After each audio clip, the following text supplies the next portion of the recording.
జనక మహారాజు గారు సీతమ్మ తల్లి చెయ్యి పట్టుకుని, ఈయం సీత మమ సుత సహధర్మచరీతవ ప్రతీచ్ఛచైనాం భద్రం తే పాణిం గృహ్ణీష్వ పాణిన పతివ్రత మహాభాగ ఛాయేవానుగతా సదా అన్నాడు. ఈయం సీత, ఈమె సీత, మమ సుత, ఈమె అయోనిజ, అయినా నన్ను తండ్రిగా వరించింది, అందుకని నా కూతురు. మమ సుత సహధర్మచరీతవ, ఈమెను నీకు నేనేదో చతుర్థీ విభక్తి వేసి దానం చేసేస్తున్నానంటే ఇచ్చేస్తున్నానని కాదు, ఆమెను నీకు సహధర్మచారిణిగా ఇస్తున్నాను. ఈమె పక్కన ఉంటుంది కాబట్టి రామ, రేపు నువ్వు యజ్ఞాలు చేయగలవు, యాగాలు చేయగలవు, ఏది చెయ్యాలన్నా పక్కన ధర్మపత్ని ఉండాలి. ధర్మపత్ని ఉన్నంతసేపు నువ్వు మంగళప్రదుడివి.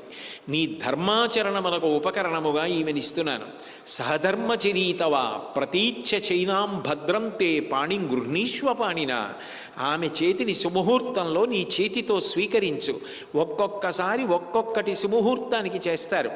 ఇప్పుడు మనకి సంప్రదాయంలో నిజానికి సుముహూర్తం అంటే తెలియక జీలకర్ర బెల్లం అని కొంతమంది అనుకుంటుంటారు, అందరూ అని నేను అంటలేదు. జీలకర్ర బెల్లం పెట్టుకోవడం కాదు, తెర అడ్డెందుకు పెడతారంటే అఘోర చిక్షుహు అని ఒక మంత్రం చెప్తారు. ఆ మంత్రం చెప్పినప్పుడు వధూవరులు ఇద్దరూ కూడా ఒకళ్ళ కళ్ళల్లోకి ఒకళ్ళు చూసుకోవాలి. ఆ సుముహూర్త సమయంలో ఒకళ్ళ కళ్ళల్లోకి ఒకళ్ళు బాగా చూసుకున్న కారణం చేత దేవతానుగ్రహం కలుగుతుంది. ఆ ముహూర్తం వరకు చూసుకోకుండా ఉండడానికి తెర అడ్డు పెడతారు. అడ్డు పెట్టినప్పుడు కూడా పరదేవతానుగ్రహం కలగాలని దాని మీద స్వస్తిక్ మార్క్ వేసి ఉంచుతారు.